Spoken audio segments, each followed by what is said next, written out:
একটা ছোট গ্রামে থাকতো রাফি নামের একটা ছেলে।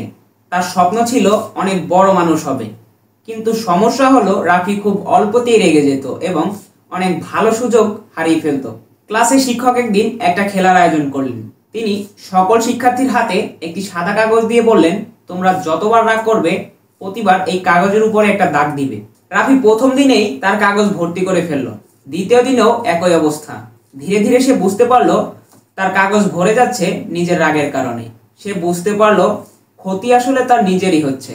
তখন থেকেই রাফি ঠিক করলো তার রাগ আসলে প্রথমে সে চুপ থাকবে, এরপরে গভীরভাবে শ্বাস নিবে। কিছুদিনের মধ্যেই সে খেয়াল করলো আগে যে জিনিসগুলো নিয়ে সে রেগে যেত আসলে সে জিনিসগুলো খুবই সামান্য।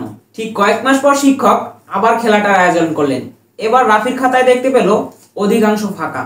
রাফির এই গল্পটা থেকে আমরা কি শিক্ষা পেলাম? নিজেকে নিয়ন্ত্রণ করতে পারলে জীবনে অর্ধেক সমস্যা মিটে যায়।